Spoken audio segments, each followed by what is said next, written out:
우리 성경 통독에 지금 대선지서를 이제 끝나고 거의 소선지서로 이제 지금 진입을 하면서 구약을 마무리를 해가고 있죠. 너무도 대단하십니다. 너무도 잘 순종해서 말씀을 끝까지 잘 읽고 또 구약을 다 맞춰가는 그 눈앞에 다가왔습니다. 저도 이번에 대선지서를 읽으면서 하나님께서 하나님의 마음을 깨달아 주신 게 있었습니다. 그래서 정말 큰 은혜 받는 그러한 귀한 시간이었는데요. 그것을 오늘 나누고자 합니다. 대선지서는 사렘에겔당, 그래서 5권이죠. 이사야, 에레미야, 그 다음에 에스겔, 다니엘서, 이렇게 5권. 그리고 앞에서는 역사서 17권과 시가서를 중심으로 가운데서 5권이 있고, 욥기, 시편, 잠언, 전도서, 아가서 이렇게 5권이 있고, 뒤에가 선지서가 17권입니다. 그래서 17권 중에서 그 앞에 나오는 게 그 대선지서가 있죠. 대선지서가 읽으면서 예전에는 어떻게 내가 읽었느냐면, 이 선지서는 대체적으로 보면 심판할 거야, 그러면서 구원할 거야, 이 얘기를 합니다. 그런데 예전에는 어디에다가 내 초점을 맞췄느냐면 심판에다가 초점을 맞추면서 읽었습니다. 너희가 바르게 살지 않으면, 하나님의 말씀대로 살지 않으면 너희들은 심판받아. 그러니까 돌아와. 하나님의 자꾸 선지자가 돌아오라는 얘기를 계속해서 외침에도 불구하고 말을 안 듣죠. 결국은 심판을 받는다라는 것을 저는 중점으로 많이 읽었었던 편이었습니다. 그런데 이번에 읽으면서 보니까 이게 심판의 목적이 두는 것이 아니구나. 하나님께서 이 선지서를 통해서 하고 싶은 것은 다른 거였구나 라는 것을 깨달았습니다. 먼저 처음부터 한번 보겠습니다. 이사야서는 이야기가 보면 대체적으로 심판할 거야. 그리고 나서 심판을 하는데 역사적으로 심판을 할 거고, 너희가 말을 안 들어서 심판이 되겠지만, 그리고 나서는 어떻게 되느냐, 고레스 왕을 통해서 너희가 70년 만에 구원이 될 거야 라는 것을 말씀합니다. 역사적으로는. 그러는 것은 결과적으로 이게 무슨 소리냐, 그리고는 또 열방을 심판한다라고 얘기를 합니다. 그리고는 이사야서는 구약의 복음서죠. 예수 그리스도에 대한 탄생과 고난과 재림에 관해서 쭉 얘기를 합니다. 이것은 무슨 소리냐, 너희를 심판받지만 구원할 거야. 역사적으로는 고레스 왕을 통해서 그렇지만 내가 너희들을 예수 그리스도로 말미암아 구원할 거야 라는 것을 이사야에서는 말씀하고 있습니다. 이사야의 뜻은 여호와는 구원이시다, 그 말씀과 같이 구원에 관해서 이야기를 하고 있는 것을 볼 수가 있습니다. 이사야서 44장 28절에 보면 같이 읽어볼까요? 그리스에 대하여는 이르기를 내 목자라, 그가 나의 모든 기쁨을 성취하리라 하며, 예루살렘에 대하여는 이르기를 중건되리라 하며, 성전에 대하여는 내 기초가 놓여지리라 하는 자니라. 즉 역사적으로 구원, 회복에 대해서 이야기를 합니다. 결과적으로는 무엇을 얘기하느냐, 이것은 역사적으로 눈에 보여지지만 궁극적으로는 여호와 하나님, 즉 예수 그리스도를 통하여서 너희들을 구원할 거야 라는 것을 메시지를 주고자 하는 것입니다. 이사야서 61장에서 1절에서부터 3절까지 한번 읽어볼게요. 같이 읽겠습니다. 주 여호와의 영이 내게 내리셨으니 이는 여호와께서 내게 기름을 부으사 가난한 자에게 아름다운 소식을 전하게 하려 하심이라.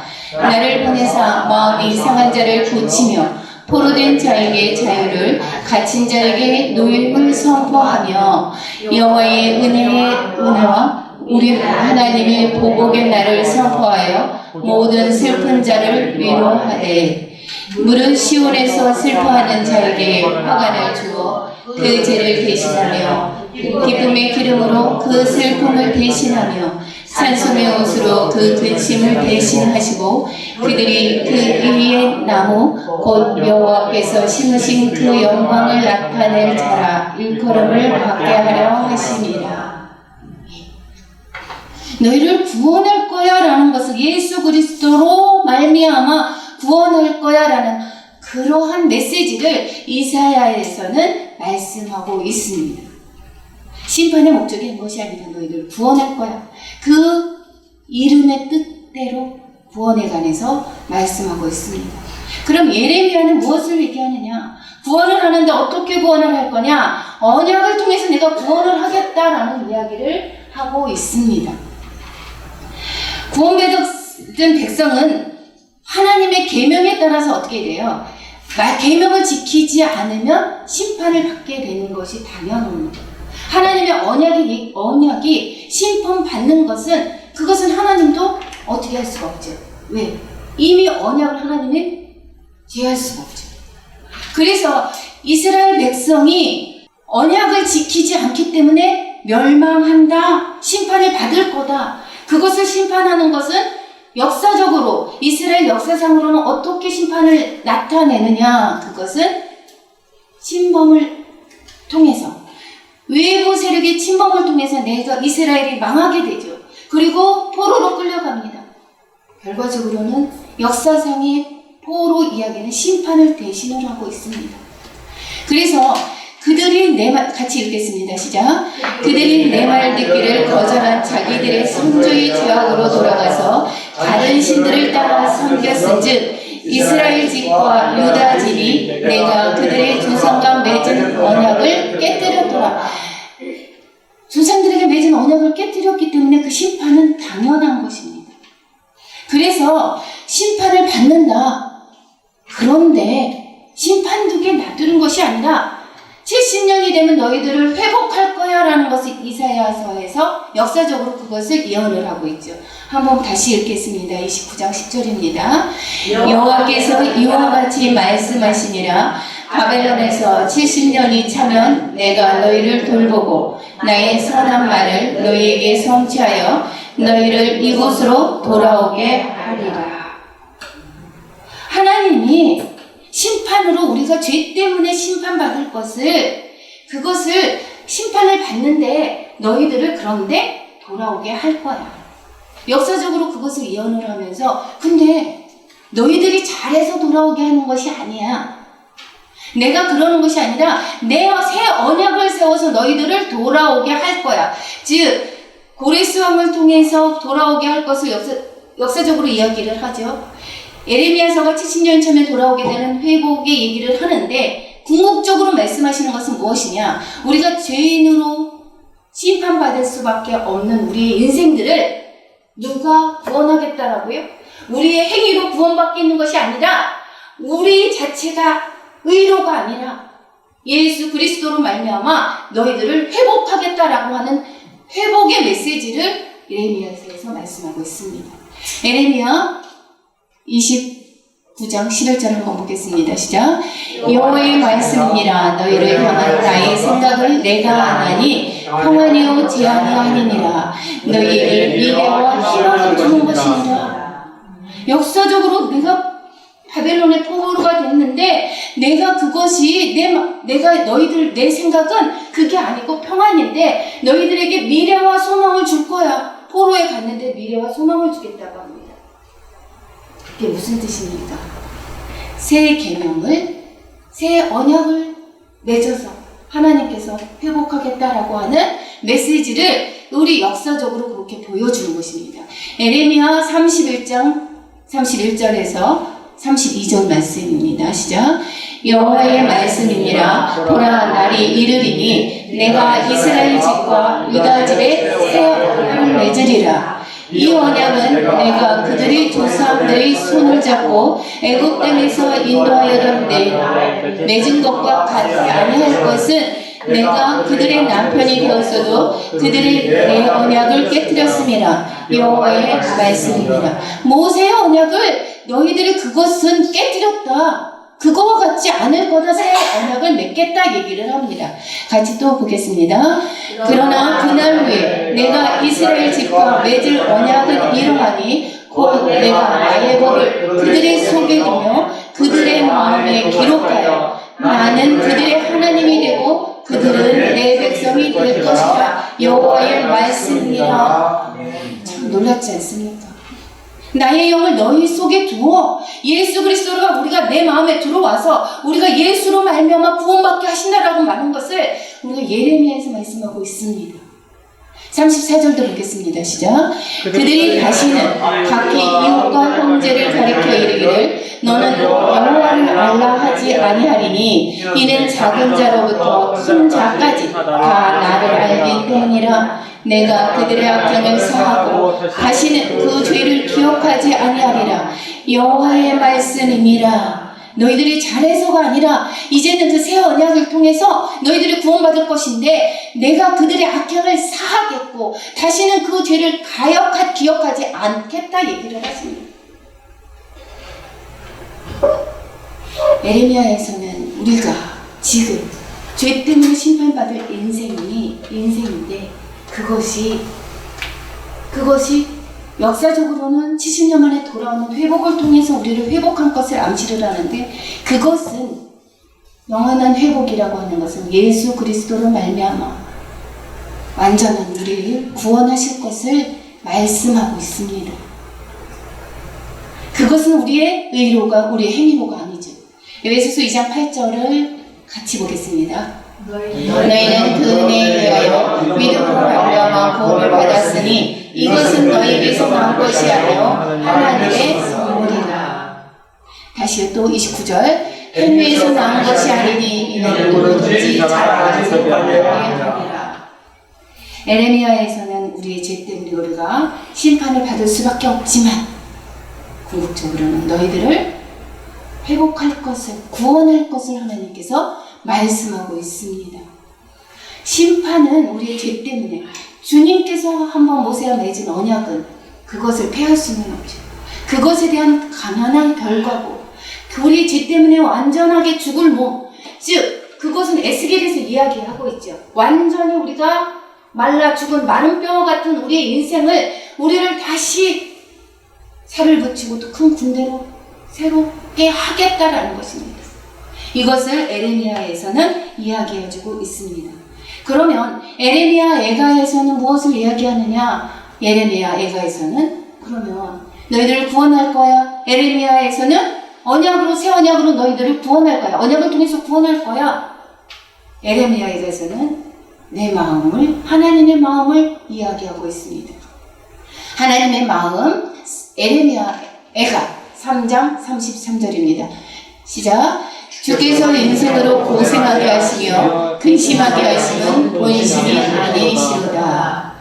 에레미야와 또 에스겔과 다니엘은 같은 시대에 사역을 하게 되죠. 에레미야는 예루살렘에서 즉 유다 땅에서 이스라엘에서 사역을 하게 되고 에스겔과 다니엘은 포로된 지역에서 사역을 하게 됩니다. 그런데 에레미야 애가는 슬픈 노래죠. 애가죠.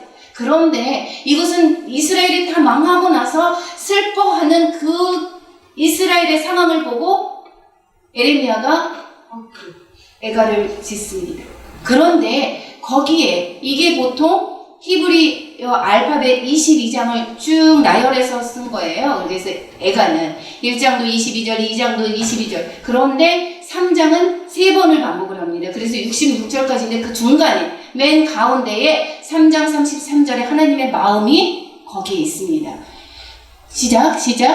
주께서 인생으로 고생하게 하시며 근심하게 하심은 본심이 아니시니라.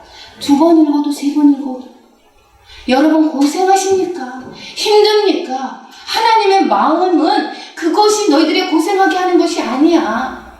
너희들이 힘들게 하려고 하는 것이 아니야.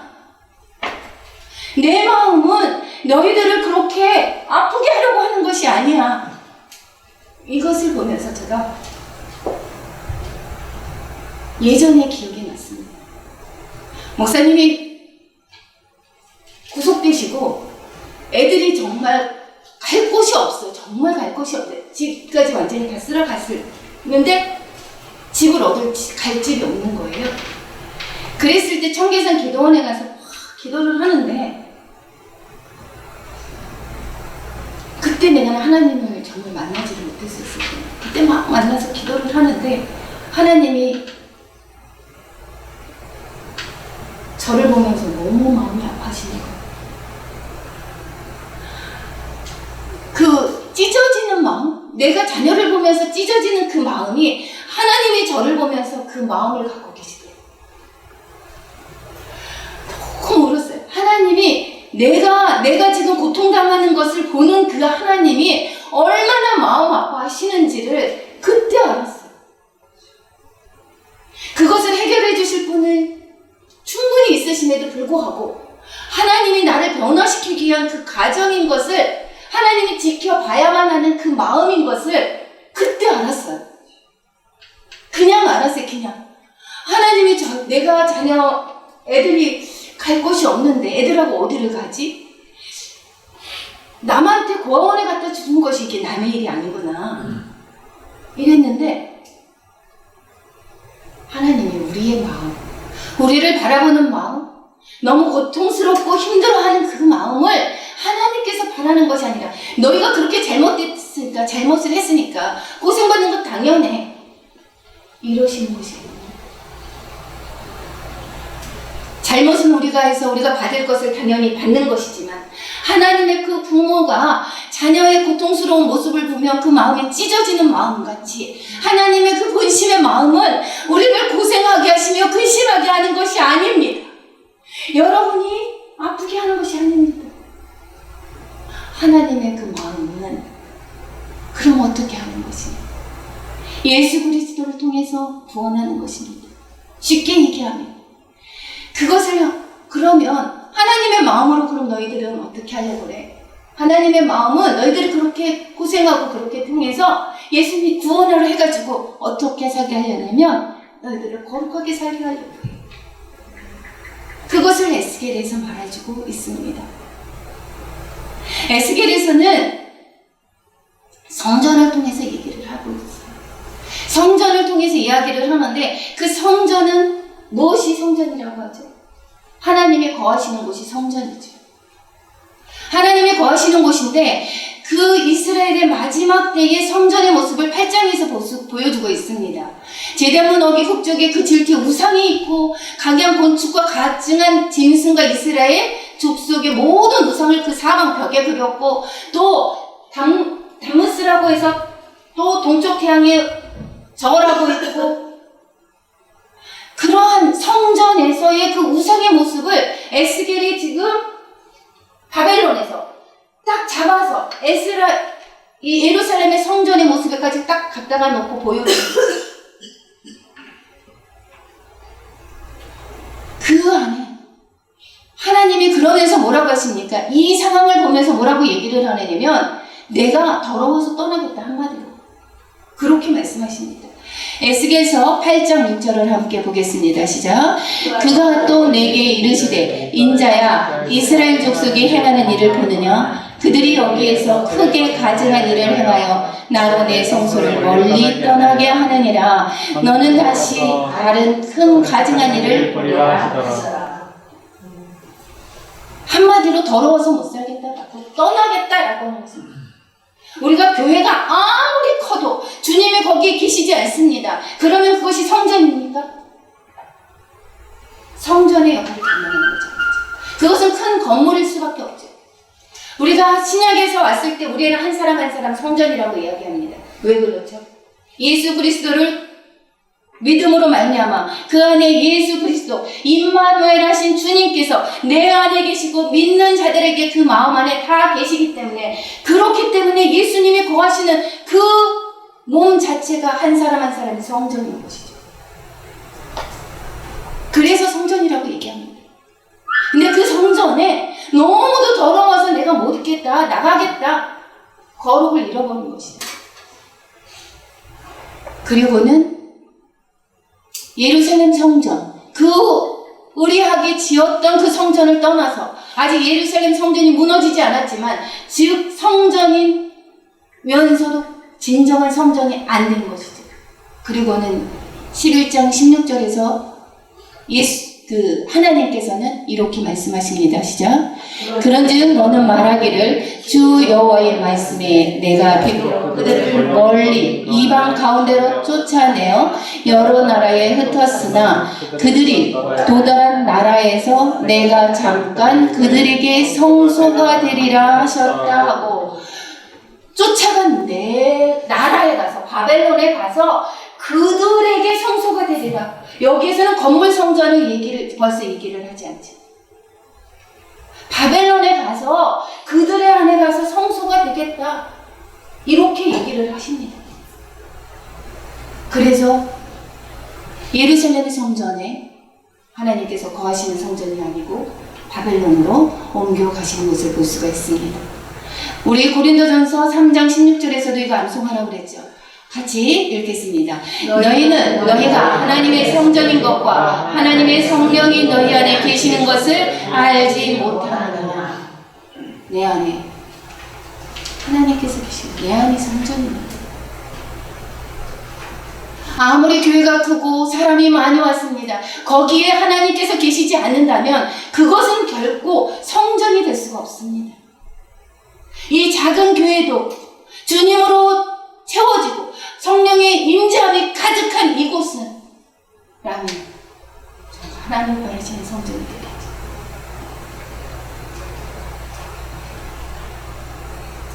그리고는 하나님께서는 여호와께서는 사람을 통해서 내가 거룩을 드러내겠다라고 얘기를 합니다. 그들 안에 성소가 되어서 그들 안에 들어가서 그들을 통해서 내가 영광을 받을 거야. 내가 거룩함을 드러낼 거야 얘기합니다. 거룩을 드러내는 것, 거룩을 나타내는 것은 내가 할 수가 없습니다. 내 안에 계신 주님으로 말미암아 내가 거룩을 드러냈을 때 그것이 하나님께서 영광이 된다라고 하는 것입니다. 즉 사람을 통해서 하나님의 거룩을 나타나겠다 이야기합니다. 너를 통해서, 나를 통해서. 에스겔 20장 41절 한번 깨보겠습니다. 내가 너희를 인도하여 여러 나라 가운데서 나오게 하고 너희가 흩어진 여러 민족 가운데서 모아낼 때에 내가 너희를 향기로 받고 내가 또 너희로 말미암아 내 거룩함을 여러 나라의 목전에서 나타낼 것이다. 열방을 심판하면서, 열방을 심판한다라는 것은 무엇입니까? 우리를 심판하기 위해서 이스라엘을 심판하기 위해서 열방을 사용을 합니다. 그렇지만 그 열방은 심판의 대상입니다. 결국은 이 열방을 심판하는데 그들에게 우리 쫓겨났던 그 이스라엘 백성들, 그들을 통해서 하나님의 거룩함을 내가 나타낼 거야 이렇게 다시 얘기합니다. 그것이 계속해서 이야기합니다. 빨간 글씨만 볼게요. 시작. 그들로 말미암아 여러 나라의 눈앞에서 내 거룩함을 나타낼 때에 또다시 에스겔서 38장 16절에서 빨간 글씨만 볼게요. 내가 너로 말미암아 이방 사람의 눈앞에서 내 거룩함을 나타내어 뒤에까지요. 그들이 다 나를 알게 하려 함이라. 또 39장 27절 한번 보겠습니다.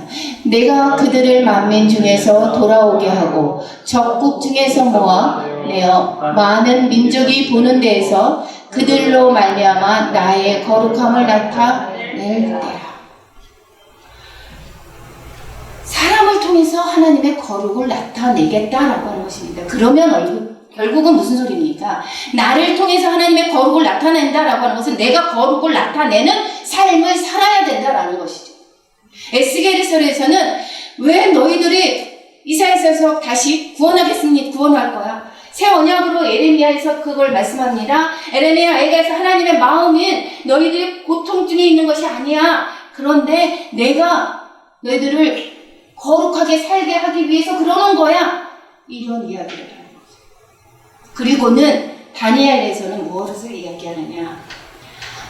하나님의 거룩을 나타내는 삶을 보여주는 것이 다니엘서입니다. 하나님의 거룩을 나타내는 삶을 실생활에서 보여주는 삶을 나타내는 것이 다니엘서입니다. 처음에 우리가 다니엘서의 내용들은 참 많이 알고 있습니다. 다니엘서는 지금 36장, 오늘 본문이죠. 오늘 본문 이야기 다시 한번 읽어보겠습니다. 시작. 여러 나라 가운데서 더럽혀진 이름, 곧 너희가 그들 가운데서 더럽힌 나의 큰 이름을 내가 거룩하게 할지라 내가 그들의 눈앞에서 너희로 말미암아 나의 거룩함을 나타내리니 내가 여호와인 줄을 여러 나라 사람이 알리라. 주 여호와의 말씀이니라. 이 말씀이 성취되는 것이 다니엘서예요. 다니엘 처음에 다니엘과 세 친구가 왕의 산의 진미를 거부를 하죠. 그리고 채식을 먹겠다라고 하죠. 왕의 산의 진미는 무엇입니까? 우상에게 섬겼던 그런 음식들입니다. 그래서 그 음식을 먹지를 않겠다라고 뜻을 정합니다. 나는 하나님께서 먹으라고 하는 그런 음식을 먹겠다. 즉, 이 소리는 무슨 소리냐? 산의 진미, 왕의 산의 진미 포도주를 먹지 않겠다라고 뜻을 정했다라는 것은 내가 세상 문물에 세상에 내가 취하지 않겠다. 내가 우상의 세상에 우상에 취하지 않겠다. 이런 뜻을 뒀다라는 것입니다. 내가 하나님의 말씀대로 살겠다라는 뜻을 뒀다라는 이야기입니다. 여러분, 하나님을 거룩함을 나타내는 것은 먼저 무엇입니까? 네가 구원받은 자는 나는 하나님의 거룩함을 나타낼 거야 라는 뜻을 둬야 됩니다. 내가 하나님의 말씀대로 살 거야 라는 뜻을 둬야 됩니다. 이것은 에스겔서 14장 11절에 보면 모든 죄로 스스로 더럽히지 아니하게 하여 왜? 어떻게 해서? 이스라엘 족속이 다시는 미혹되어 나를 떠나지 아니하게 하며 다시는 모든 죄로 스스로 더럽히지 아니하게 하여 그들을 내 백성으로 삼고 나는 그들의 하나님이 되려 함이라 주 여호와의 말씀입니다. 스스로 더럽히지 않게 하겠다. 나 스스로 더럽히지 않겠다라는 뜻을 줘야 됩니다. 그렇지 않은 뜻을 두지 않았는데 결국은 세상에 나갔습니다. 세상에 같은 어떠한 사람이 세상의 그 유혹에 내가 뜻을 두지 않고 내가 거기를 넘어가지 않기로 작정하지 않았는데 그쪽을 같이 앉으려고 하지 않겠습니까? 오만한 자의 길에 들어서지 않겠습니까? 죄인의 길에 들어서고 오만한 자리에 앉고 악인의 길을 따르고 이것은 내가 뜻을 주지 않으면 내가 거룩할 뜻을 주지 않으면 말씀에 순종할 뜻을 주지 않으면 그것을 제어하지 못합니다. 다니엘서는 거룩할 뜻을 스스로 정합니다. 두 번째 보면 죽음을 각오하는 다니엘 세 친구를 볼 수가 있습니다. 이 얘기는 느부갓네살 왕 금신상을 세워놨죠. 그리고 그 금신상에 절하라고 합니다. 그런데 다니엘 세 친구들은 어떻게 합니까? 한번 우리가 상추를 너무 많이 맛있게 먹었기 때문에 약간 상추의 그 부작용이 있기는 하지만 그 상추의 부작용을 이겨내고 다니엘서 3장 17절 18절을 한번 읽겠습니다. 시작. 왕이여 우리가 섬기는 하나님이 계시다면 우리를 맹렬히 타는 풀무불 가운데서 능히 건져내시겠고 왕의 손에서도 건져내시리이다. 그렇게 하지 아니하실지라도 왕이여 우리가 왕의 신들을 섬기지도 아니하고 왕이 세우신 금신상에게 절하지도 아니할 줄을 아옵소서. 금신상에 절하지 않으면 풀목불 가운데 던져 넣겠다라고 합니다. 그런데도 불구하고 우리는 왕의 신들을 섬기지도 않고 그리고 절하지도 않겠다고 합니다. 죽음을 각오하겠다라고 합니다. 하나님께서 살리실 것을 우리는 믿는데 설사 그리하지 아니할지라도 그래도 안 하겠습니다. 그러니까 풀목불을 어떻게 했어요? 그냥도 죽는데 7배나 더 하겠대. 그래서 이 사람들을 집어넣으려고 했던 사람을 태워 죽었죠. 그런데 3사람이 풀목불 가운데 들어갔는데 거기 4사람이 거니는 것을 보였어요. 누구로 인해서 살았죠? 예수 그리스도로 인해서 사는 것입니다. 내가 죽음을 결단한 그 각오에 했을 때에 하나님이 드러나게 되는 것입니다. 이러면서 결국은 살아나와서 놀래서 끌어놨어요. 나오고 되니까 어떻게 됩니까? 거기에서 느부갓네살 왕이 이렇게 이야기합니다. 시작. 느부갓네살이 말하여 이르되 사드락과 메삭과 아벳느고의 하나님을 찬송할지로다. 그가 그의 천사를 보내사 자기를 의뢰하고 그들의 몸을 바쳐 왕의 명령을 거역하고 그 하나님 밖에는 다른 신을 섬기지 아니하며 그에게 절하지 아니한 종들을 구원하셨도다. 그러므로 내가 이제 조소를 내리느니 백성과 각 나라와 각 언어를 말하는 자가 모두 사드락과 메삭과 아벳느고의 하나님께 경솔히 말하거든 그 몸을 쪼개고 그 집을 돌로 삼을지니 이는 이같이 사람을 구원할 다른 신이 없습니다. 하나님을 거룩을 나타내고 하나님을 드러내는 일입니다. 무엇을 했을 때 내가 죽음을 각오한 그러한 삶을 살아요.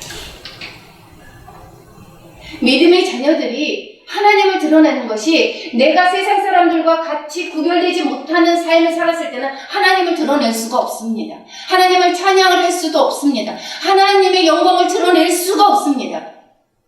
내가 손해를 감수하고 내가 죽을 각오를 결심했을 때 그 반전에 하나님께서 구원하심을 보였을 때 많은 사람들이 하나님의 영광을 알게 되고 하나님께 찬송을 돌리는 그러한 결과로 이어지는 것을 볼 수가 있습니다. 내가 거룩을 나타내는 삶, 그것은 죽음을 각오하는 삶. 세 번째, 다니엘서에서 얘기하는 것은 죽음을 각오한 다니엘을 볼 수가 있습니다.